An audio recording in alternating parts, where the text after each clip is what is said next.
Hello વિદ્યાર્થી મિત્રો, આજે આપણે ધોરણ 7 વિષય સામાજિક વિજ્ઞાન પ્રકરણ નંબર 7 પ્રાદેશિક સંસ્કૃતિનું ઘડતર જોવાનું છે. ચાલો જોઈએ. તેમાં વિભિન્ન સમુદાયની જાણકારી આપણને તેમની ભાષા પરથી મળે છે, જેમ કે ગુજરાતી બોલનાર ગુજરાતના અને મરાઠી બોલનાર મહારાષ્ટ્રના. ભાષાની સાથે સાથે વિભિન્ન પ્રદેશોમાં પોતપોતાની રીત રિવાજો, ખાનપાન, વસ્ત્ર પરિધાન, કાવ્ય, નૃત્ય, સંગીત અને ચિત્રકલા હોય છે. જુદા જુદા વિસ્તારની જુદી જુદી સ્થાનિક સંસ્કૃતિઓ, જેને આપણે ત્યાંની દેશની સંસ્કૃતિ કહીએ છીએ, તે આપણા દેશમાં જોવા મળે છે. આ બધી સંસ્કૃતિઓ વચ્ચે સદીઓથી આદાન પ્રદાન થતું રહ્યું છે. તેમ છતાં કેટલાક વિસ્તારોની કેટલીક ખાસ પરંપરાઓ આજ સુધી અકબંધ છે. તો વિદ્યાર્થી મિત્રો, આપણે બધાને ખબર છે કે જે ગુજરાતમાં રહેતા હોય એ ગુજરાતી છે, મહારાષ્ટ્રમાં મરાઠી બોલે છે, બરાબર છે, બંગાળમાં રહીએ છીએ બંગાળી બોલે છે. તો એવી જ રીતે આપણે બધાને જે પ્રદેશો છે એમાં આપણને ખબર પડી જાય કે કયા વિસ્તારના લોકો છે કઈ ભાષા બોલતા હશે. સાથે સાથે આપણે જોઈએ તો વિભિન્ન પ્રદેશોમાં જે પણ વ્યક્તિઓ રહેતા હોય છે, બરાબર છે, તેમની જે ખાવા પીવાની વસ્તુ છે, બરાબર છે, એમના વચ્ચે કપડાં છે, એમનું જે કાવ્ય છે, નૃત્ય છે, સંગીત છે, બરાબર છે, ચિત્રકળા છે, આ બધી વસ્તુમાં આપણને ઘણી બધી વિવિધતા જોવા મળે છે. તો એમાં કઈ કઈ આવી બધી વસ્તુઓ અને વિભિન્નતા જોવા મળે છે તેની આજે આપણે આમાં ચર્ચા કરવાની છે. પ્રથમ છે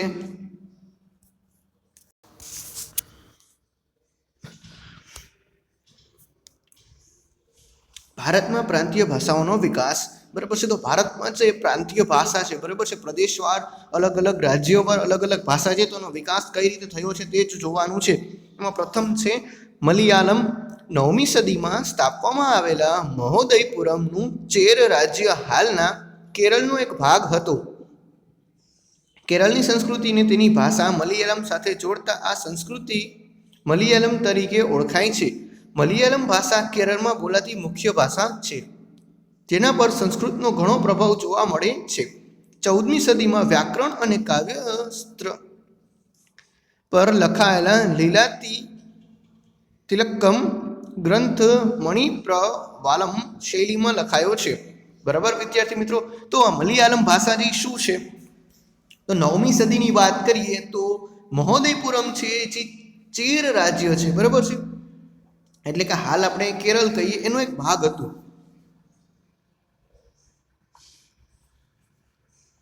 અને કેરળની જે સંસ્કૃતિ છે એની સાથે જે મલયાલમ લોકો છે એ જ્યારે મિક્સ થયા, બરાબર છે, તો સંસ્કૃતિ છે એ મલયાલમ સંસ્કૃતિ તરીકે ઓળખાણી. બરાબર છે. ચેરના લોકો છે, જે મલયાલમ છે, મહોદયપુરના લોકો, એ કેરળ સાથે કેરળની સંસ્કૃતિ સાથે જોડાણા. ત્યારથી એને શું કહેવાય છે, તો ત્યારથી એને કહેવાય છે મલયાલમ સંસ્કૃતિ. અને મલયાલમ છે એ મુખ્ય ભાષા છે એ કયા રાજ્યમાં બોલાય છે, તો મલયાલમ મુખ્ય ભાષા છે એ કેરળ રાજ્યની છે. અને આ ભાષા છે ને એના ઉપર સંસ્કૃતનો ઘણો ખરો પ્રભાવ જોવા મળે છે.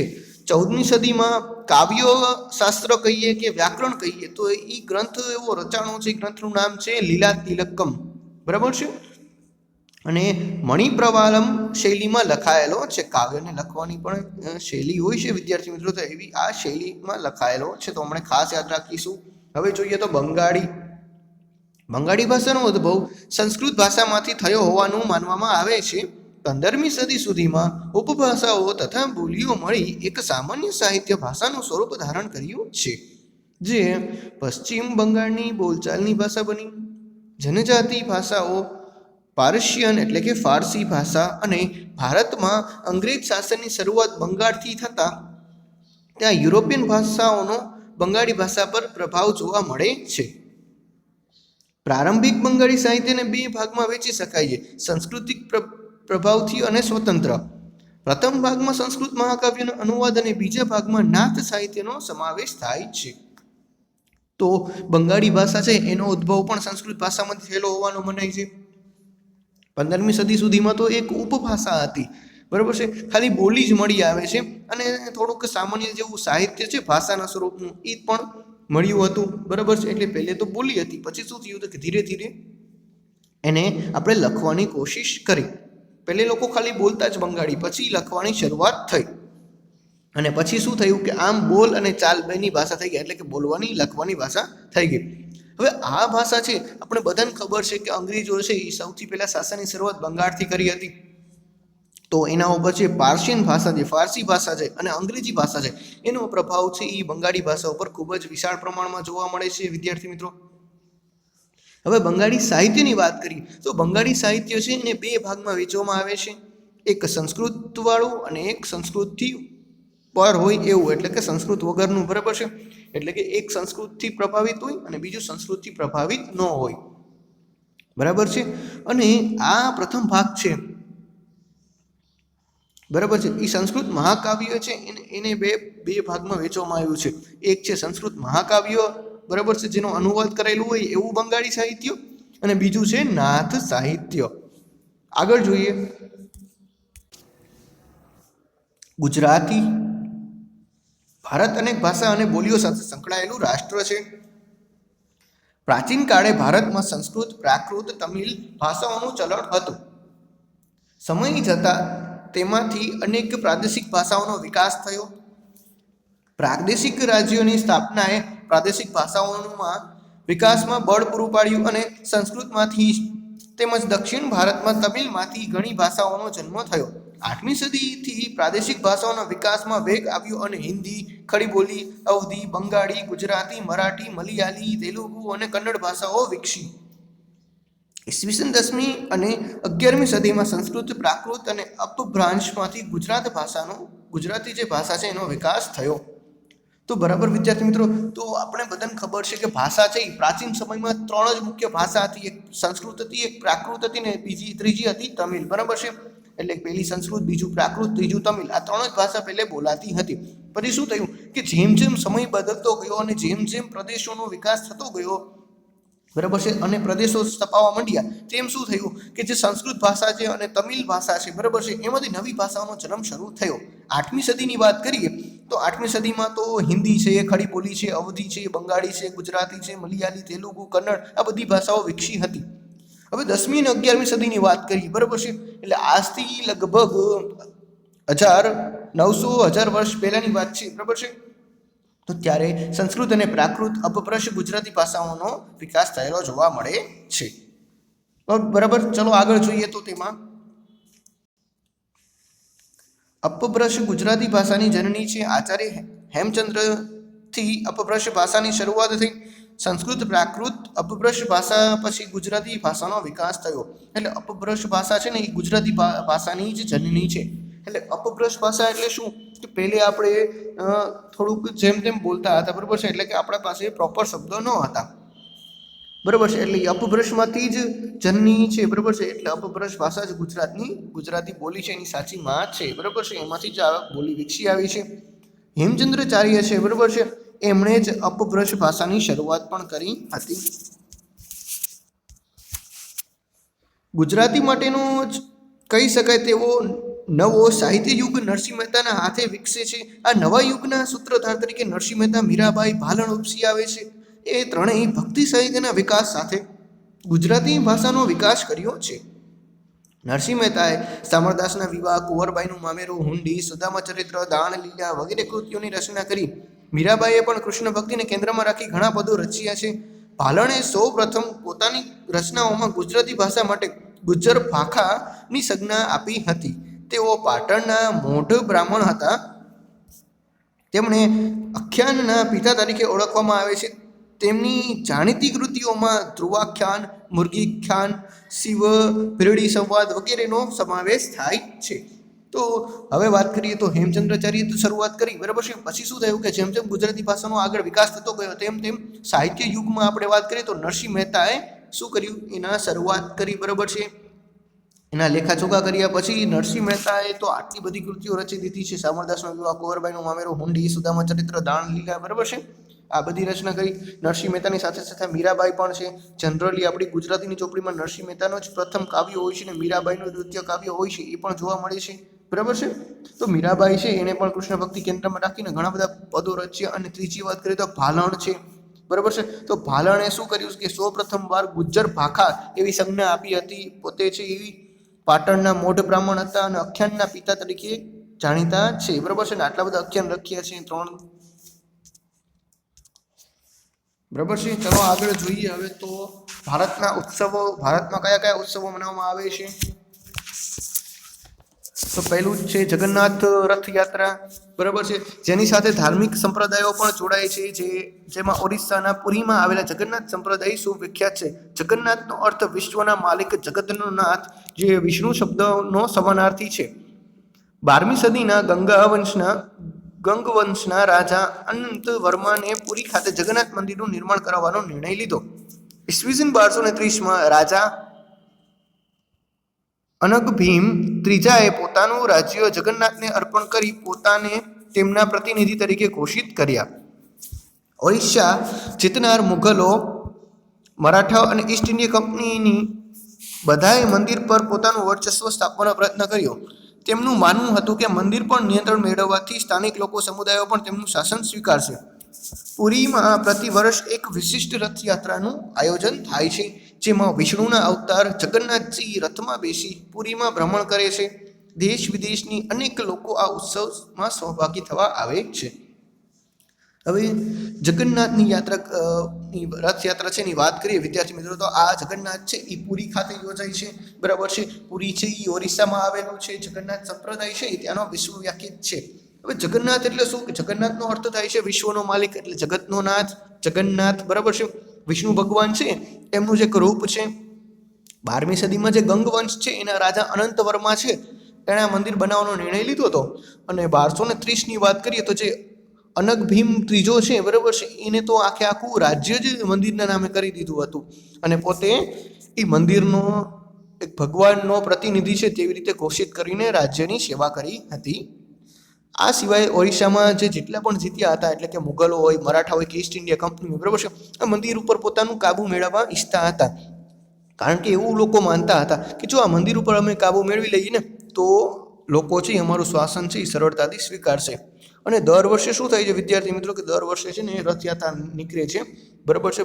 જે જગન્નાથજી ભગવાન જગન્નાથજી છે, બરાબર છે, એમની યાત્રા પુરી ખાતે નીકળે છે અને આખું ગામ છે એ ફરે છે. પુરીનું આખું ગામ છે એ ફરે છે. હવે જોઈએ તો હોળીનો તહેવાર ભારતમાં ઉજવવામાં આવે છે, પરંતુ ઉત્તર ભારતમાં તેનું વિશેષ મહત્વ છે. આ તહેવાર 2 દિવસનો હોય છે. પહેલો દિવસ હોળી અને બીજો ધૂળેટી. આ દિવસે આસુરી શક્તિ પર સાત્વિક શક્તિના વિજય તરીકે ઉજવવામાં આવે છે. આ દિવસે સાંજના સમયે હોળીનું પૂજન કરી હોળી પ્રગટાવવામાં આવે છે. ધૂળેટીના દિવસે એકબીજા ઉપર રંગો છાંટીને ઉજવણી કરવામાં આવે છે. તો હોળી, એના વિશે આપણે બધાને ખબર જ હોય છે વિદ્યાર્થી મિત્રો. હોળી એ ઉત્તર ભારતમાં મુખ્ય અને વિશિષ્ટ રીતેનું જે તહેવારનું મહત્વ છે. 2 દિવસનો તહેવાર છે. એક દિવસે હોળી એટલે આગલે દિવસે રાત્રે છે એ આપણે હોળી પ્રગટાવી છીએ છાણાઓની સાથે, અને બીજે દિવસે ધૂળેટી હોય છે, એટલે કે ત્યાં આપણે રંગો છે એકબીજા ઉપર છાંટીએ છીએ. હવે આગળ જોઈએ તો લઠમાર હોળી બારસાના, ઠીક છે. બારસાના એટલે ઉત્તર પ્રદેશમાં ઉજવાતી હોળી લઠમાર હોળી તરીકે જાણીતી છે. બારસાના રાધાજીનું જન્મસ્થાન છે. અહીં નંદગામ શ્રી કૃષ્ણની ભૂમિના પુરુષો બરસાનાની સ્ત્રીઓ સાથે હોળી રમવા આવે છે અને રાધાજીના મંદિર પર ધજા ચડાવવાનો પ્રયત્ન કરે છે. સ્ત્રીઓ દ્વારા જાડી લાકડીથી પુરુષોનું સ્વાગત કરવામાં આવે છે. તેથી આ હોળી લઠમાર હોળી તરીકે ઓળખવામાં આવે છે. બરાબર વિદ્યાર્થી મિત્રો, તો આમાં શું હોય છે કે બારસાના છે એમાં હોળી ઉજવાય છે. તો એમાં શું હોય છે કે લઠમાર હોળી તરીકે ઉજવવામાં આવે છે. બારસાના છે ને વિદ્યાર્થી મિત્રો, એ જે રાધાજી છે એમનું જન્મસ્થાન છે, અને નંદગામ એટલે જે શ્રી કૃષ્ણનું જન્મસ્થાન છે, બરાબર છે, ત્યાંથી પુરુષો આવે છે અને બારસાનામાં જાય છે. બરાબર, તો આ છે રાધાજીનું બારસાના અને આ છે નંદગાંવનું શ્રી કૃષ્ણનું જન્મસ્થાન. આ રાધાજીનું, આ શ્રી કૃષ્ણ. અહીંથી પુરુષો જાય છે અહીં, બરાબર છે, અહીં જે મંદિર આવેલું છે ને ત્યાં ધજા ચડાવવાનો પ્રયત્ન કરે છે. અને ત્યારે શું કરે છે કે જે બારસાનાની સ્ત્રીઓ હોય છે એ લાકડી મારી અને પુરુષોને જે ધજા ચડાવતા રોકે છે. અને જો આ રીતનો આ આખો તહેવાર છે ઉજવાય છે. જોઈએ તો લોહડી એટલે કે પંજાબ. આ તહેવાર હોળીને મળતો આવે છે. શીખ સમુદાય દ્વારા આ તહેવાર 13મી જાન્યુઆરીના રોજ મકર સંક્રાંતિ પહેલા ઉજવવામાં આવે છે. રાત્રે અગ્નિ પ્રગટાવી તેનું પૂજન અને પ્રદક્ષિણા કરી તેમાં મીઠાઈઓ અર્પણ કરે છે. આ તહેવાર અંધકાર પર પ્રકાશનું વિજય પણ પ્રતીક હોવાનું માનવામાં આવે છે. આ તહેવાર પંજાબ, હરિયાણા, દિલ્હીના આસપાસના વિસ્તારોમાં વસતા શીખ સમુદાય દ્વારા હર્ષોલ્લાસથી ઉજવવામાં આવે છે. વિદ્યાર્થી મિત્રો, લોહડીની વાત કરીએ તો પંજાબના જે શીખ લોકો છે, બરાબર છે, જે શીખ સમુદાય છે તેના દ્વારા ઉજવવામાં આવે છે. 13મી જાન્યુઆરીના રોજ મકર સંક્રાંતિ છે એના આગલા દિવસે જ ઉજવી લેવામાં આવે છે. હોળી આપણે જે કરીએ છીએ તેને પ્રગટાવીએ છીએ અને તેનું પૂજન કરી પ્રદક્ષિણા કરી એકબીજાને મીઠાઈ પણ વેચતા હોય છે. હવે જોઈએ તો પોંગલ. પોંગલ એ તમિલનાડુ છે એ રાજ્યનો મુખ્ય તહેવાર છે. તમિલનાડુ ઉપરાંત કર્ણાટક, આંધ્રપ્રદેશમાં પણ આ તહેવાર મનાવવામાં આવે છે. પોંગલની ઉજવણી તમિલ મહિના થાઈ એટલે કે જાન્યુઆરી મહિનાનો મધ્ય ભાગના પ્રથમ દિવસે ઉજવવામાં આવે છે. આ દિવસે પોંગલ નામની વાનગી બનાવવામાં આવે છે. હવે શું થાય છે વિદ્યાર્થી મિત્રો, પોંગલ છે ને તમિલનાડુ રાજ્ય છે એનો મુખ્ય તહેવાર છે. આ સિવાય કર્ણાટક, આંધ્રપ્રદેશમાં પણ જોવા મળે છે. પોંગલ છે ને એનો મતલબ શું થાય ખબર છે કે તમિલ મહિનો છે ને જે થાઈ એટલે જાન્યુઆરી મહિનાનો અડધો ભાગ, મધ્ય ભાગ, બરાબર છે. એટલે લગભગ તમે સમજો તો 14-15મી જાન્યુઆરી એટલે આપણી જે મકર સંક્રાંતિ છે એના જેવો જ તહેવાર કહેવાય પોંગલ પણ. અને પોંગલમાં પોંગલ નામની વાનગી પણ બનાવવામાં આવે છે. હવે જોઈએ આટલું જાણો. તમિલમાં પોંગલનો અર્થ થાય છે ઉકાળવું, બરાબર છે. પોંગલનો સાચો અર્થ શું છે? ઉકાળવું. ચોખા, મગની દાળ, દૂધ અને ખાંડને વાસણમાં ઉકાળી પોંગલ બનાવવામાં આવે છે. વાનગી પીણુંને સુકન ગણવામાં આવે છે. એટલે પોંગલ છે એને સારું કહેવામાં આવે છે. પોંગલ આ રીતે પણ બને છે. હવે જોઈએ તો ઓણમ કહીએ છીએ આપણે એને. ઓણમ કેરળમાં ઉજવાતો મહત્વનો તહેવાર છે. ઓણમ મલયાલમ કેલેન્ડરમાં પ્રથમ મહિના ઓગસ્ટ-સપ્ટેમ્બર મહિનામાં 10 દિવસ સુધી ઉજવાતો તહેવાર છે. ફૂલોની સજાવટ, વિવિધ વાનગીઓ, નૃત્યની રમઝટ અને નૌકા સ્પર્ધા આ તહેવારની વિશિષ્ટતા છે. નૌકા સ્પર્ધા વાલ્લમકાલી તરીકે ઓળખાય છે. આ તહેવારમાં સાદિયા નામનું ભોજન લેવામાં આવે છે. હવે ઓણમની વાત કરીએ તો ઓગસ્ટ-સપ્ટેમ્બર મહિનો છે ત્યારે ઉજવવામાં આવે છે અને 10 દિવસનો તહેવાર હોય છે. આમાં આપણે કેમ દિવાળી જેવું હોય છે વિદ્યાર્થી મિત્રો, ત્યારે પણ આ લોકોની એવી રીતે તહેવાર ઉજવાય છે. અને નૌકા સ્પર્ધા હોય છે. નૌકા સ્પર્ધા હોય છે એને આપણે કહીએ છીએ વલામકાલી, બરાબર છે. શું કહેવાય છે? વલામકાલી. અને ત્યારે જે જમવાનું લઈએ છીએ ત્યારે શું કહેવાય છે? સાદિયા નામનું ભોજન લઈએ છીએ. આગળ જોઈએ તો દિવાળીની વાત કરીએ છીએ. દિવાળી એ વર્ષના અંતે દિવસે એટલે કે આસો વદ અમાસ વિક્રમ સંવતનો છેલ્લો દિવસ ઉજવાતો તહેવાર છે. દિવાળી સાથે વાઘ બારસ, ધનતેરસ, કાળી ચૌદસ, નૂતન વર્ષ, ભાઈ બીજ અને લાભ પાંચમ વગેરે તહેવારો પણ આવે છે. આ તહેવારો પ્રકાશ વર્ષના પર્વ તરીકે ઓળખાય છે. એટલે કે જે પ્રકાશનું પર્વ છે તેના તરીકે ઓળખાય છે. દિવાળી એટલે દીવાઓનો તહેવાર. દીવાઓ એટલે કે જે રોશની છે એનો તહેવાર આપણે કહીએ તો એમ પણ કહી શકાય. આગળ જોઈએ દિવાળીની વાત કરીએ વિદ્યાર્થી મિત્રો તો આસો વદ અમાસ એટલે કે વિક્રમ સંવતનો જે છેલ્લો દિવસ હોય ને ત્યારે ઉજવવામાં આવે છે. એની સાથે આ જે વાઘ બારસ, ધનતેરસ, કાળી ચૌદસ, નૂતન વર્ષ એટલે નવું વર્ષ છે, ભાઈ બીજ છે, બરાબર છે, લાભ પાંચમ છે, આ બધા તહેવારો સાથે જોડાયેલા હોય છે. હવે જોઈએ તો દુર્ગા પૂજા. પશ્ચિમ બંગાળમાં દુર્ગા પૂજાનું વિશેષ મહત્વ છે. દુર્ગા દેવીના મહિષાસુર પરના વિજયની ઉજવણી દુર્ગા પૂજા ઉત્સવથી કરવામાં આવે છે. 10 દિવસ ચાલનારો આ ઉત્સવ છેલ્લા દિવસે વિશિષ્ટ અનુષ્ઠાન અને માતાજીની મૂર્તિના જળમાં વિસર્જન બાદ પૂર્ણ થાય છે. આ ઉત્સવ મોટે ભાગે બધા જ રાજ્યોમાં નાના પાયે ઉજવવામાં આવે છે. દુર્ગા પૂજાની વાત કરીએ તો જે પશ્ચિમ બંગાળ છે એમાં ખૂબ જ મહત્વ છે. દુર્ગા માતાએ જે મહિષાસુર ઉપર વિજય કર્યો હતો, બરાબર છે, તેની ખુશીમાં આ તહેવાર મનાવવામાં આવે છે. 10 દિવસ ચાલે છે આ તહેવાર. અને 10મા દિવસે શું થાય છે વિદ્યાર્થી મિત્રો? માતાજીની મૂર્તિ છે તેમને જળમાં વિસર્જન કરવામાં આવે છે, બરાબર છે. અને લગભગ બધા રાજ્યમાં નાના મોટા પાયે ઉજવવામાં આવે છે. નાતાલ, બરાબર છે, હમણાં જ ગયો તહેવાર ક્રિસમસનો. ઈસુ ખ્રિસ્તીના જન્મ દિવસે એટલે 25મી ડિસેમ્બરને ખ્રિસ્તી લોકો નાતાલ, ક્રિસમસ તરીકે ધૂમધામ અને શ્રદ્ધાથી ઉજવે છે. આ તહેવાર દરમિયાન ઘર તથા શેરીઓને ક્રિસમસ ટ્રી તથા અન્ય સુશોભનથી શણગારવામાં આવે છે. આ દિવસે તેઓ ચર્ચમાં જઈ મીણબત્તી પ્રગટાવી પ્રાર્થના કરે છે તેમજ એકબીજાને ભેટ આપે છે. 1 જાન્યુઆરીના દિવસે તેઓ નવા વર્ષ તરીકે ઉજવે છે. ઈસુ ખ્રિસ્તનો જે જન્મદિવસ છે 25મી ડિસેમ્બર છે ને, બરાબર છે, એટલે કે ખ્રિસ્તી લોકો નાતાલ તરીકે, ક્રિસમસ તરીકે ધૂમધામથી ઉજવે છે, બરાબર છે. ઘર તથા ગલીઓ છે, શેરીઓ છે એમને ક્રિસમસ ટ્રી અને બાકીના જે સુશોભનો હોય એનાથી ઉજવે છે. અને જે 1 જાન્યુઆરી છે તેને નવા વર્ષ તરીકે ઉજવે છે. હવે વાત કરીએ તો મોહરમ. હજરત મોહમ્મદ પયગંબર સાહેબના દોહિત્ર શહીદીની યાદમાં મુસ્લિમ મોહરમને શોક દિવસ તરીકે ઉજવે છે. આ દિવસે તાજિયા કાઢવામાં આવે છે. મુસ્લિમો કાળા રંગના કપડાં પહેરી શોક પ્રદર્શિત કરે છે. બરાબર છે. તો હજરત મોહમ્મદ પયંબર સાહેબ છે, બરાબર છે, એમના દોહિત્ર એટલે કે એમના પિતરાઈ ભાઈ છે કોઈ, બરાબર છે, અથવા તો એમનું નેક્સ્ટ જનરેશન એમાં શું થાય છે કે તેઓ જે શહીદ થયા છે ને તેમની યાદમાં તમામ મુસ્લિમ ભાઈઓ છે તે શું કરે છે, શોક દિવસ તરીકે ઉજવે છે અને ત્યારે તાજિયા કાઢવામાં આવે છે અને કાળા રંગના કપડાં પહેરે છે અને શોકને જતાવે છે. આગળ જોઈએ તો ઈદ. ઇસ્લામ ધર્મમાં 2 ઈદ મનાવવામાં આવે છે. ઇસ્લામ ધર્મ છે એમાં 2 ઈદ હોય છે. એ પહેલું છે ઈદ ઉલ ફિત્ર અને બીજું છે ઈદ ઉલ અલ્હા, બરાબર છે. તો હવે જોઈએ ઈદ ઉલ ફિત્ર. રમઝાન ઈદ તરીકે પણ ઓળખાય છે. પવિત્ર રમઝાન માસના રોઝા એટલે ઉપવાસ પૂરા થયા પછી રમઝાન ઈદના દિવસે મુસ્લિમો સાથે નમાઝ પડે છે અને નમાઝ બાદ એકબીજાને ભેટી ઈદની મુબારક બાદી આપે છે. હવે જોઈએ તો ઈદ ઉલ ફિત્ર શું છે, તો એને આપણે રમઝાન ઈદ તરીકે ઓળખીએ છીએ, બરાબર છે. તેમાં એ લોકો રોજા એટલે કે ઉપવાસ કરે છે, સાથે નમાઝ પડે છે અને પછી એકબીજાને ભેટીને મુબારક આપે છે. હવે જોઈએ ઈદ ઉલ અલ્હા એટલે કે બલિદાનની ઈદ.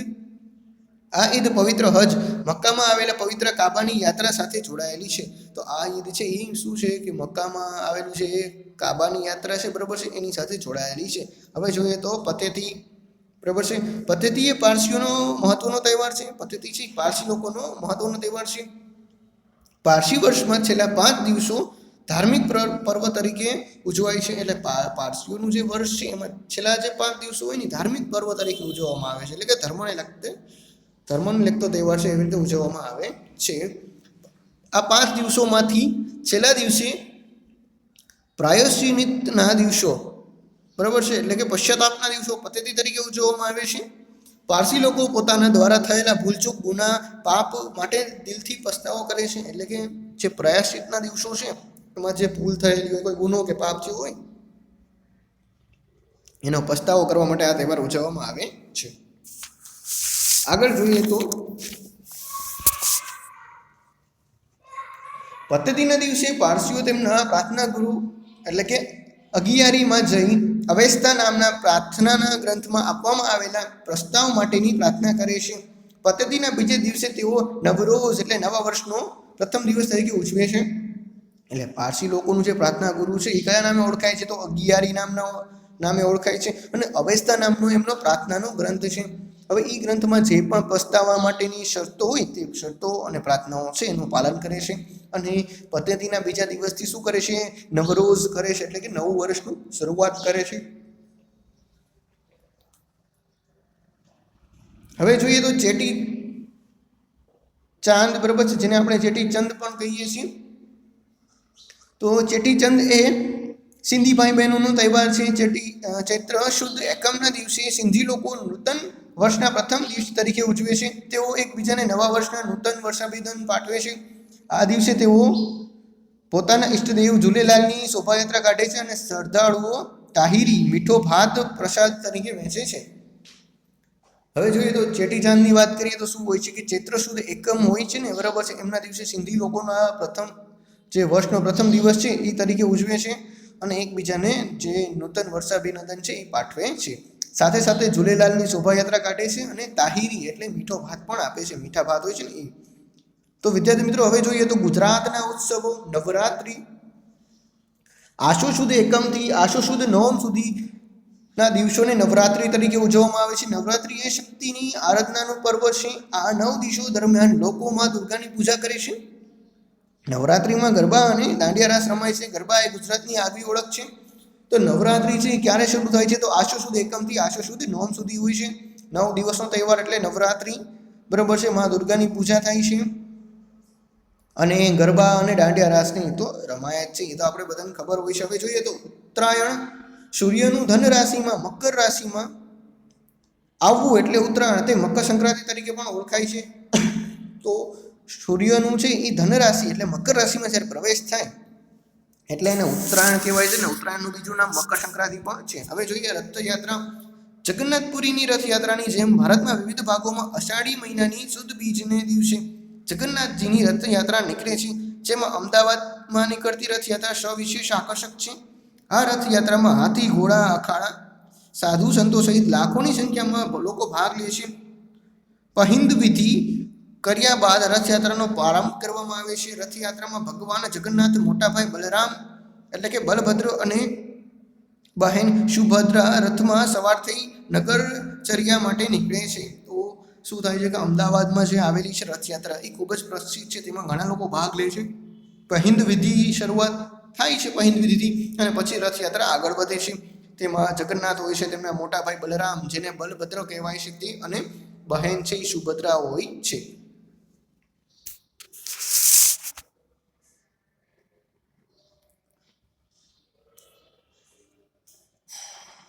ભાઈ જાણવા જેવું છે તો ગુજરાતમાં રથયાત્રાનો પ્રારંભ કરવાનું શ્રેય સંત શ્રી નરસિંહદાસજી 1878માં ના ફાળે જાય છે. એટલે રથયાત્રા છે એની શરૂઆત કોણે કરાવી હતી? તો સંત શ્રી નરસિંહદાસે કરાવી હતી. સોનાના સાવરણીથી રથની આગળનો રસ્તો સાફ કરવામાં આવે છે, જેને પહિંદ વિધિ કહેવાય છે. એટલે જે સોનાની સાવરણી છે એનાથી ભગવાનનો જે રસ્તો છે સાફ કરવામાં આવે છે, બરાબર છે. એને શું કહેવાય છે? તો પહિંદ વિધિ કહેવામાં આવે છે. હવે જોઈએ તો મેળાઓ. ગુજરાતના વિવિધ જિલ્લાઓમાં યોજાતા મેળાઓ તે જિલ્લાની આગવી ઓળખ બની ચૂક્યા છે. તરણેતરનો મેળો, સુરેન્દ્રનગર ગોઠાનો મેળો, અમદાવાદ ભવનાથનો મેળો, જૂનાગઢ સામરજીનો ગદાધરનો મેળો, સામરજી અરવલ્લી પલ્લીનો મેળો, રૂપાલ ગાંધીનગર ભાદરવી પૂનમનો મેળો, અંબાજી બનાસકાંઠા સરખેજનો મેળો, અમદાવાદ ગોળ ગધેડાનો મેળો, ગરબાડા દાહોદ ચિત્ર વિચિત્રનો મેળો, સાબરકાંઠા માધવપુરનો મેળો, માધવપુર પોરબંદર મીર દાતારનો ઉર્ષ મુબારક ઉનાવા મહેસાણા તરીકે જાણીતા છે. તો આ વિદ્યાર્થી મિત્રો આ બધા મેળાનું લિસ્ટ છે. આપણે કેમ સાતમ આઠમના દિવસે મેળો ભરાય છે તેવી રીતે જ અહીંયા પણ જે વિવિધ પ્રદેશો છે ત્યાં પણ વિવિધ જાતના અલગ અલગ મેળાઓ ભરાય છે. બરાબર વિદ્યાર્થી મિત્રો, ચલો આગળ જોઈએ. તો હવે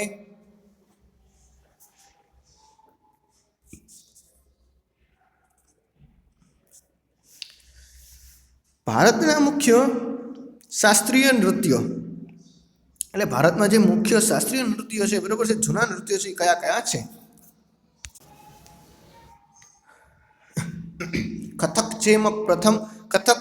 કથક શબ્દ કથા પરથી ઉતરી આવ્યો છે. કથાકાર પોતાના હાવભાવ અને સંગીતથી કથાને અલંકૃત કરતા હતા. કથા કરે સો કથક કહાવે ઉક્તિ જાણીતી છે. ખાસ કરીને 15મી અને 16મી સદીમાં ભક્તિ આંદોલનના પ્રચારને કારણે ઉત્તર ભારતમાં કથકનો ખૂબ જ વિકાસ થયો. કથકના વિષયોમાં રાધા અને શ્રી કૃષ્ણની કથાઓ જે રાસલીલા કહેવાતીનો સમાવેશ થાય છે. તો કથક એટલે શું વિદ્યાર્થી મિત્રો? કથા શબ્દો ઉપરથી કથક શબ્દ ઉતરી આવ્યો છે, બરાબર છે. એટલે કે કથક કરે સો કથન કરે સો કથક કહાવે, એટલે કે જે કથા કરતો હોય, જે કથાકાર હોય એને જ કહેવાય છે કથક, બરાબર. અને 15મી અને 16મી સદીમાં જે ભક્તિ આંદોલનો થયા હતા તેના લીધે શું થયું કે કથકનો ખૂબ જ વિકાસ થયો, અને તેમાં તો રાધા અને શ્રી કૃષ્ણ જે કથાઓ છે, જે રાસલીલાઓ છે, ખૂબ જ ફેમસ થઈ. મુગલ બાદશાહના સમયમાં કથક નૃત્યો રાજ દરબારોમાં રજૂ થતું, જ્યાં એ વિશિષ્ટ નૃત્યશૈલીના રૂપમાં વિકાસ પામ્યું. 15મી 16મી સદી બાદ કથક પરંપરાઓમાં વેચાયું. આ પરંપરાને ધરાના કહેવામાં આવે છે, બરાબર છે. તો મુગલ જે બાદશાહ છે, બરાબર છે, એના સમયમાં કથક છે રાજ દરબારમાં પણ થતું હતું, અને 15મી 16મી સદી દરમિયાન શું થયું કે આ કથક છે વિવિધ પરંપરાઓમાં વેચાઈ ગયું, અને દરેક પરંપરાને શું કહેવાય છે? તો ઘરાના કહેવામાં આવે છે. આ બે પરંપરાઓ જયપુર અને લખનૌમાં સમાવેશ થાય છે. તો આ બે પરંપરાઓમાં કઈ છે? તો જયપુર ઘરાનો અને લખનૌ ઘરાનો એમ થાય છે. 19મી સદીમાં અવધના નવાબ વાજિદ અલી શાહે પોતાના દરબારમાં કથકને આશ્રય આપી આ કલાને પુનર્જીવન આપ્યું હતું. તો 19મી સદીમાં શું થયું કે અવધના જે નવાબ છે ને વાજિદ અલી શાહ, બરાબર છે, પોતાના દરબારમાં જ કથકને આશ્રય આપ્યો, બરાબર છે. એટલે એ કલાને આગળ વધારવા માટે પ્રોત્સાહન કર્યું. તો એટલે જ કલા અત્યાર સુધી જીવતી રહી છે એવું કહી શકાય. તો કથક છે પંજાબ, હરિયાણા, જમ્મુ કાશ્મીર, બિહાર અને મધ્યપ્રદેશ સુધી વિસ્તર્યું છે. સ્વતંત્ર મળ્યા પછી કથકને 6 શાસ્ત્રીય નૃત્યોમાં સ્થાન મળ્યું છે. એટલે કે જે ભારતના મુખ્ય પ્રમુખ છે 6 શાસ્ત્રીય નૃત્યો છે એમાં કથક અગત્યનું છે, બરાબર છે. આજે ભારતીય સંસ્કૃતિનું અભિન્ન અંગ પણ બની ચૂક્યું છે. હવે જોઈએ તો કથકલી, બરાબર છે. કથકલી એ કેરળની નૃત્ય પરંપરા છે. તેનો શાબ્દિક અર્થ નાટ્ય વાર્તા થાય છે, બરાબર છે. કથકલી એટલે શું કે નાટ્ય વાર્તા. અભિનય એ આ નૃત્યનો આત્મા છે. અભિનય ઉપરાંત રંગભૂષા અને વેશભૂષા પણ ખૂબ જ મહત્વની ગણાય છે. સાત્વિક, રાજસી અને તામસી ગુણો ધરાવતા પાત્રો મુજબની કલાકારોની રંગભૂષા હોય છે. પાત્રો બોલતા નથી પરંતુ પોતાના હાવભાવથી જ અભિવ્યક્ત કરે છે. હવે શું છે, હવે વાત કરીએ તો જે અભિનય છે એટલે કે આપણે કોઈની એક્ટિંગ કરતા હોઈએ છીએ ને એ જ એમાં મહત્વનું છે, બરાબર છે. રંગભૂષા વેશભૂષા છે તેના જ ઉપરથી એના જે પાત્રો છે એની આપણને જાણકારી મળતી હોય છે. પાત્ર છે ને અહીં કોઈ એક્ટર હોય છે ને એ બોલતા નથી પરંતુ શું કરે છે, એ પોતાના હાવભાવથી આખી વાર્તા કહેતા હોય છે.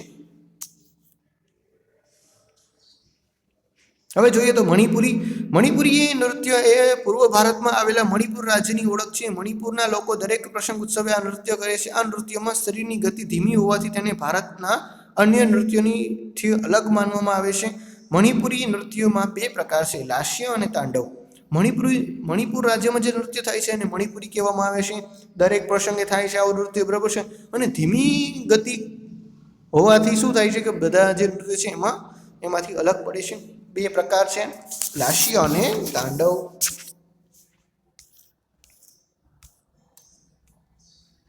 આગળ જોઈએ તો ભરતનાટ્યમ. ભરતમુનિ દ્વારા રચિત નાટ્યશાસ્ત્ર ગ્રંથ ભારતના શાસ્ત્રીય નૃત્ય પર લખાયેલા મહાન ગ્રંથ છે. આ સિવાય અભિનય દર્પણ નામના ગ્રંથમાં રચિત નંદિકેશ્વરે પણ ભારતના અગત્યના શાસ્ત્રીય નૃત્ય તરીકે ભરતનાટ્યમની વિશદ ચર્ચા કરી છે. તાંજોર એટલે કે તમિલનાડુમાં ભરતનાટ્યમ નૃત્યનો વિકાસ થયો છે.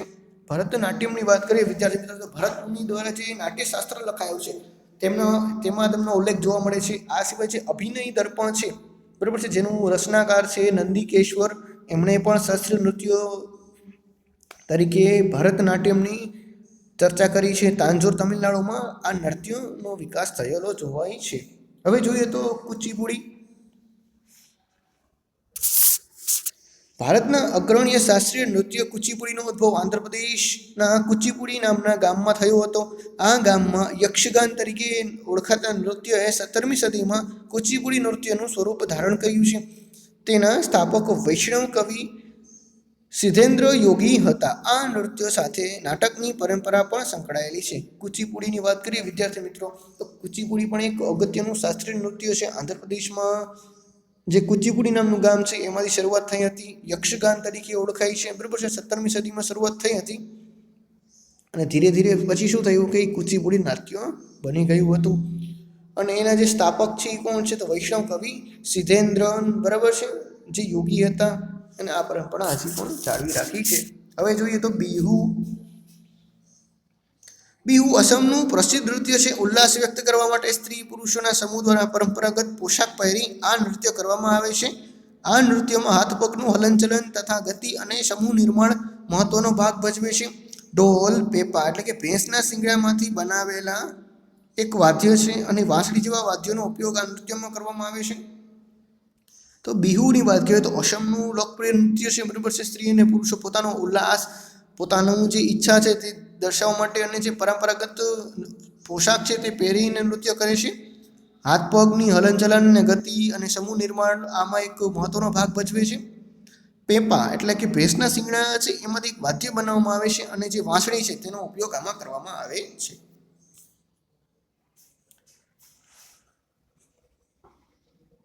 મધ્યયુગમાં શાસ્ત્રીય નૃત્યના જે પ્રકાર આપણે બતાવેલા છે એમાં આપણે જે 6 મુખ્ય પ્રકાર જોયા છે તે છે ભરતનાટ્યમ, કુચીપુડી, કથકલી, મણિપુરી, ઓડિસી અને કથક, બરાબર છે. તો આ બધા છે એ ભારતના શાસ્ત્રીય નૃત્યો છે. આપણે એને ખાસ યાદ રાખવા જોઈએ અને તેની જગ્યા પણ. હવે જોઈએ તો ચિત્રકલાની વાત કરીએ. ચિત્રકલાની પરંપરા ભારતમાં સદીઓ જૂની છે, જેનો એક વિશિષ્ટ ભાગ લઘુચિત્રોની પરંપરા છે. લઘુચિત્રો એટલે નાના કદના ચિત્રો. લઘુચિત્ર કપડાં અને કાગળ પર પાણીના રંગોથી તૈયાર કરવામાં આવતા પ્રાચીનતમ લઘુચિત્રો આપણને તાળપત્ર અને કાસ્ટ એટલે લાકડા પર દોરેલા મળી આવ્યા છે. રાજસ્થાન અને ગુજરાતના જૈન ગ્રંથોમાં આવા અનેક લઘુચિત્રો જોવા મળે છે. મુઘલ કાળમાં તેનો ખૂબ જ વિકાસ થયો કારણ કે મુઘલ બાદશાહ અકબર, જહાંગીર અને શાહજહાંએ કુશળ ચિત્રકારોને પ્રોત્સાહન આપ્યું હતું તથા ચિત્રશાળાઓની સ્થાપના કરાવી હતી.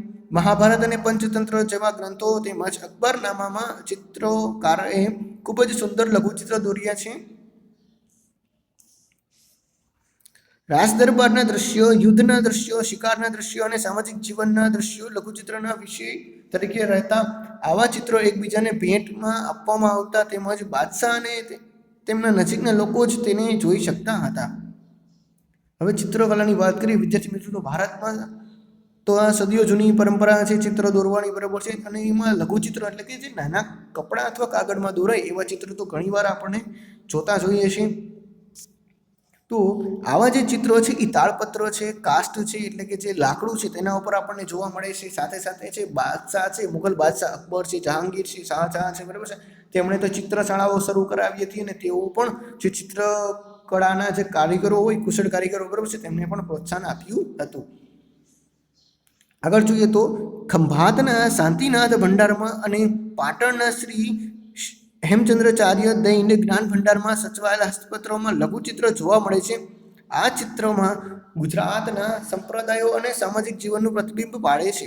તો જે ખંભાત છે, શાંતિનાથ ભંડાર છે અને પાટણમાં છે હેમચંદ્રાચાર્ય દૈનિક જ્ઞાન ભંડાર છે, તેમાં આવા ચિત્રો હજી પણ જોવા મળે છે.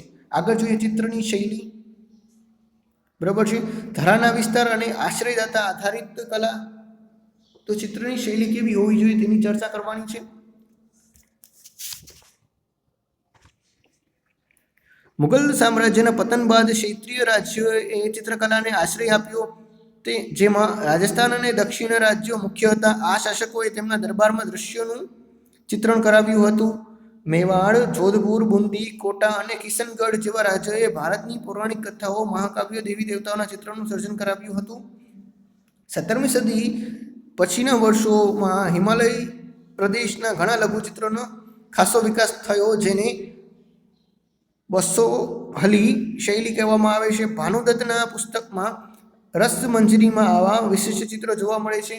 નાદિર શાહના આક્રમણ અને દિલ્હી વિજયને કારણે મુગલ કલાકાર પહાડી વિસ્તારોમાં જઈને વસ્યા, જેના પરિણામે સ્વરૂપ ચલાચિત્રણ જે ચિત્રકલાની કાંગડા શૈલીનો વિકાસ થયો. આ ચિત્રકલાને પહાડી ચિત્રકલા પણ કહેવામાં આવે છે. 18મી સદીના મધ્ય ભાગ સુધીમાં કલાકારોએ વૈષ્ણવ સંપ્રદાયની પરંપરાઓમાંથી પ્રેરણા લઈ એક નવી શૈલી વિકસાવી. વાદળી અને લીલા રંગની સાથે કોમળ રંગોનો ઉપયોગ અને વિષયોનું કાવ્યાત્મક નિરૂપણ એક કાંગડા શૈલીની વિશેષતા છે. તો વિદ્યાર્થી મિત્રો, અહીં આપણને ઘણી બધી ચિત્રકલાઓ જોવા મળે છે. અને જે મુગલ બાદશાહો છે તે પણ, અને જે રાજસ્થાની લોકો છે, મેવાડ, જોધપુર, બુંદી, બરાબર છે, તેઓએ પણ પૌરાણિક કથાઓ છે, મહાકાવ્યો છે, દેવી દેવતાઓના ચિત્ર બનાવ્યા હતા, બરાબર છે. હવે હિમાલય પ્રદેશમાં જે એના જે ચિત્ર છે, બરાબર છે, એ જે ચિત્રની શૈલી છે ને આપણે શું કહેવામાં આવે છે, તો એ ચિત્રની શૈલીને કહેવામાં આવે છે બસોલી, બરાબર છે. શું કહેવામાં આવે છે? બસોલી. પછી ભાનુદત્તનું પુસ્તક છે રસમંજરી, એમાં પણ નાના નાના ચિત્રો જોવા મળે છે. નાદિર શાહે આક્રમણ કર્યું દિલ્હી ઉપર, તો દિલ્હીના જે કલાકારો છે એ બધા પહાડી વિસ્તારમાં ચાલ્યા ગયા, અને પહાડી વિસ્તારમાં જ કાંગડા શૈલી છે એનો વિકાસ થયો. આ કાંગડા શૈલી એટલે શું? કે પહાડો ઉપર રહીને જે ચિત્ર બનાવવામાં આવે એ. અને જે વૈષ્ણવ સંપ્રદાયમાં છે એમાં પણ એવું હતું કે વાદળી અને લીલા રંગ સાથે બીજા પણ કોમળ રંગ છે એનો ઉપયોગ કરવો. તો આ એક કાગડી નવી શૈલીની ઉત્પન્ન થઈ હતી. હવે જોઈએ તો રાજપૂતો છે એની વીરતા ભરી ગાથા. બ્રિટિશ શાસકો આજના રાજસ્થાનને રાજપૂતાના તરીકે ઓળખતા હતા.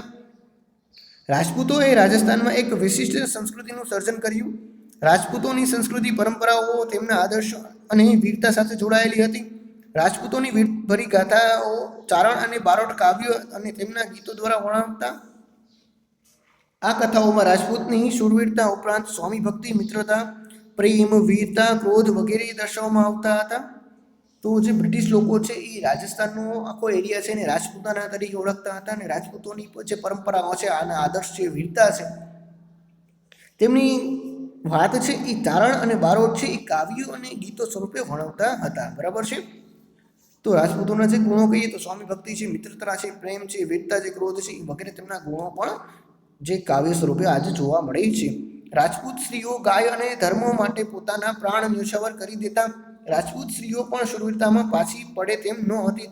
તેઓ જીવન અને મરણ બંનેમાં શૂરવીર પતિના પગલે ચાલતી હતી. સતી પ્રથાનો ઉલ્લેખ પણ જોવા મળે છે. એટલે કે રાજપૂત જે સ્ત્રીઓ છે તે પણ બહાદુર હતી, બરાબર છે, અને પોતાનો ધર્મ માટે તેઓ પતિના જ પગલે આગળ ચાલતી હતી. અને સતી પ્રથા છે તેનો પણ અહીં ઉલ્લેખ જોવા મળે છે. હવે જોઈએ તો પીર સૂફીવાદના મતે ધર્મ એટલે ઈશ્વર પ્રત્યેનો પ્રેમ, માનવતાની સેવા. સમયાંતરે સૂફી જુદા જુદા સિલસિલા શ્રેણીમાં વેચાઈ ગયો હતો. બરાબર છે. તો સૂફીની વાત કરીએ તો સૂફી આપણને આની પહેલાના ચેપ્ટર એટલે ચેપ્ટર નંબર 6 પણ જોયેલું છે કે સૂફી એક ધર્મ તરીકે આપણા ભારતમાં વિકસ્યો હતો. એનો મતલબ શું થાય છે? ઈશ્વર પ્રત્યેનો પ્રેમ અથવા તો માનવતાની સેવા. અને પછી શું થયું કે સમય જેમ જેમ ગયો તેમ સૂફી છે એ નાના નાના સિલસિલાઓમાં વેચાઈ ગયું. દરેક સિલસિલાના પીર માર્ગદર્શક હતા. એટલે કે જે દરેક સિલસિલો છે એના જે માર્ગદર્શક છે તે અલગ અલગ હતા, જે ખ્વાજા કે શેખ તરીકે પણ ઓળખાતા. બરાબર છે. તેને શું કહેવાતું? ખ્વાજા કે શેખ. પીરના શિષ્યને મુરીદ તરીકે ઓળખવામાં આવતા હતું. તો પીરના જે શિષ્યો છે તેને શું કહેવામાં આવતું હતું? મુરીદ તરીકે ઓળખવામાં આવતા હતા. ભારતીય પીર પરંપરાના સંકળાયેલા અગ્રણીય સૂફી સંતોમાં અજમેરના પ્રસિદ્ધ સૂફી સંત મોઈઉદ્દીન ચિશ્તીનો સમાવેશ થાય છે. તેમણે ભારતમાં ચિશ્તી સંપ્રદાયની શરૂઆત કરી હતી. તેઓ ખ્વાજા અને ઓલિયાથી પરિચિત થયા. ગુજરાતમાં અહેમદ ખટ્ટુ ગંજબક્ષ મહાન પીર તરીકે જાણીતા થયા હતા.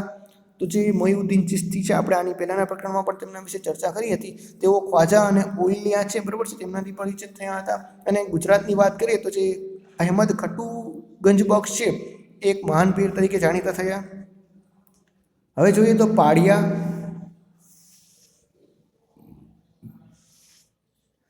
દુશ્મનો સામે પાળ થઈ ઊભા રહીનાર અને યુદ્ધ કે લડાઈમાં ખપી જનાર વીર શહીદોની યાદમાં જે સ્મારક કે ખાંભી ઊભી કરવામાં આવે છે તેને પાળિયા કહેવામાં આવે છે. એટલે કે યુદ્ધમાં એક દિવાલની જેમ બનીને ઊભા રહી જાય, બરાબર છે, અને પોતે યુદ્ધમાં શહીદ થઈ જાય છે, તો તેની યાદમાં જે ખાંભી, જે પથ્થર ઊભું કરવામાં આવે છે તેને પાળિયા કહેવામાં આવે છે. જે સ્ત્રીઓએ જાહેર કર્યું હોય કે સતી થઈ હોય તો તેમના પણ પાળિયા બનાવવામાં આવે છે. આવા પાળિયાને સતીના પાળિયા તરીકે કહેવામાં આવે છે. એટલે કે કોઈ સ્ત્રીએ કંઈ જાહેર કરી હોય, બરાબર છે, કોઈ વાત કીધી હોય અથવા તો પોતે સતી થઈ હોય અને તેમની યાદમાં જે પાળિયું બનાવવામાં આવે છે એને શું કહેવાય છે? સતીના પાળિયા. બરાબર વિદ્યાર્થી મિત્રો. હવે જોઈએ તો મંદિરો. ભારતીય મંદિર સ્થાપત્યની શરૂઆત મૌર્યકાળથી થઈ. તેને ગુપ્તકાળ દરમિયાન વેગ મળ્યો. ગુપ્તકાળને સંરચનાત્મક મંદિરોનો કાળ પણ કહેવામાં આવે છે. એટલે મંદિરોની શરૂઆત તો ગુપ્તકાળથી જ થઈ હતી અને ગુપ્તકાળમાં મંદિરોને વેગ મળ્યો હતો. મંદિરોની સ્થાપત્ય શૈલીના મુખ્ય 3 પ્રકાર છે. તો મંદિર છે એ કઈ રીતે બન્યું છે એ શૈલીના આધારે 3 પ્રકાર છે: નાગર, દ્રવિડ અને વૈશર. બરાબર છે. તો ચલો જોઈએ પહેલા નાગર શૈલી.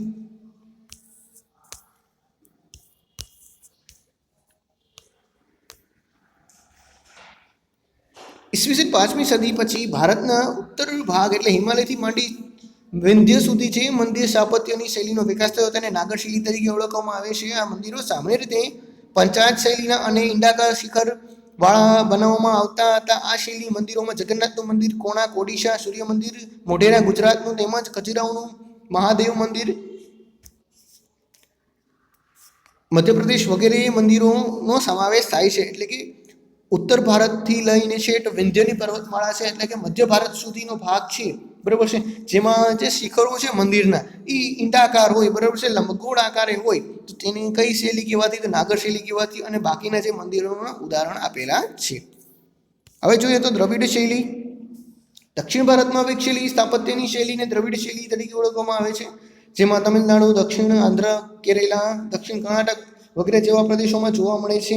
કૃષ્ણ નદીથી કન્યાકુમારી સુધી જોવા મળે છે. આ શૈલીના મંદિરોમાં બૃહદેશ્વર, રાજા રાજેશ્વરનું મંદિર, તમિલનાડુ મીનાક્ષી મંદિર, મદુરાઈ જે મહાબલીપુરમનું મંદિર, રથ મંદિર છે તમિલનાડુ વગેરેમાં આ મંદિરો જોવા મળે છે. એટલે કે દક્ષિણ ભારતમાં છેટ જે કૃષ્ણ નદીથી છે કન્યાકુમારી સુધી જે જોવા મળે છે ને એ ભાગમાં જ આખી દ્રવિડ શૈલી છે એ વિકાસ પામી છે. હવે જોઈએ તો વૈશ્ય શૈલી. મંદિરની સ્થાપત્યની વૈશ્ય શૈલી મહારાષ્ટ્ર, ગોવા, કર્ણાટક અને વિંધ્ય પર્વતમાળાથી લઈને કૃષ્ણ નદી સુધી જે વિકાસ પામી છે તેને શું કહે છે? વૈશ્ય શૈલી કહેવાય છે. એટલે ટૂંકમાં કહીએ તો આ આપણું જો ભારત છે આખું, બરાબર છે, તો અહીં વિંધ્યની પર્વતમાળા છે, તો છેક ઉત્તર ભારતથી લઈ અને વિંધ્યની પર્વતમાળા સુધી નાગર શૈલી, બરાબર છે. નાગર શૈલી કૃષ્ણ નદી અહીં છે અને છેટ કન્યાકુમારી, એટલે કે આ જે વિસ્તાર છે તેમાં કઈ શૈલી છે? તો તેમાં છે એ દ્રવિડ શૈલી છે, દ્રવિડ. અને બાકીનો જે વચ્ચેનો ભાગ છે, બરાબર છે, આ ભાગમાં છે એ વૈશ્ય શૈલી છે. કઈ છે? વૈશ્ય. બરાબર વિદ્યાર્થી મિત્રો. તો આટલું તમને સમજાયું હશે.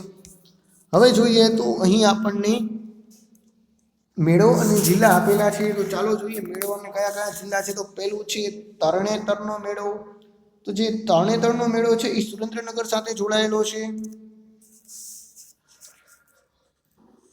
પછી છે ચિત્ર વિચિત્રનો મેળો. તો ચિત્ર વિચિત્રનો મેળો છે એ સાબરકાંઠા સાથે જોડાયેલો છે. મીરદાંતનો ઉત્સવ છે એ ઉનાવા મહેસાણા ખાતે જોડાયેલો છે. બરાબર છે.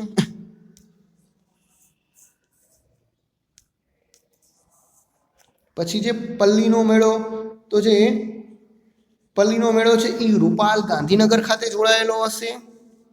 પછી જે ભવનાથનો મેળો, તો ભવનાથનો મેળો છે જુનાગઢ સાથે સંકળાયેલો હોય.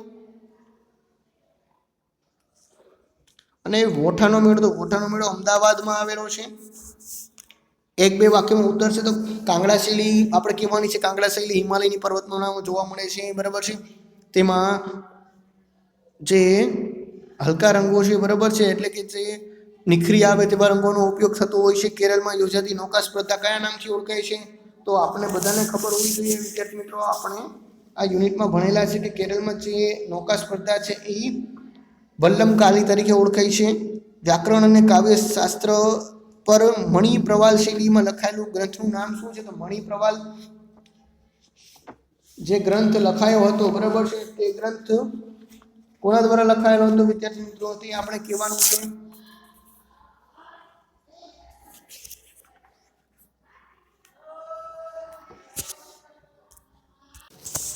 તો તે ગ્રંથનું નામ આપણે કહી શકીએ તો ગ્રંથનું નામ છે લીલા તિલક્કમ. બરાબર છે. આગળ જોઈએ તો ગુજરાતી ભાષાના મહાન સાહિત્યકારોના નામ છે. તો એમાં આપણે લખી શકીએ કે નરસિંહ મહેતા છે, મીરાબાઈ છે, ભાલણ છે. બરાબર છે, તે લખી શકીએ. આગળ જોઈએ તો કથક કયા બે ઘરાનાઓમાં વહેંચાયેલું હતું? તો કથકના મુખ્ય જે બે ઘરાણા હતા તે હતા જયપુર અને લખનઉ. બરાબર વિદ્યાર્થી મિત્રો. હવે જોઈએ ખાલી જગ્યા પૂરો. સુરવીરોની ગાથા ખાલી જગ્યા અને ખાલી જગ્યા દ્વારા ગવાતી. તો સુરવીરોની જે ગાથા છે એ ચારણ અને બારોટ દ્વારા ગવાતી. રાજા અનંત વર્માએ ખાલી જગ્યાનું નિર્માણ કરાવ્યું હતું. તો રાજા જે અનંત વર્મા છે એ મંદિરોનું નિર્માણ કરાવ્યું હતું. બરાબર વિદ્યાર્થી મિત્રો. આપણે યાદ હોવું જોઈએ કે જે રાજા અનંત વર્મા છે એના દ્વારા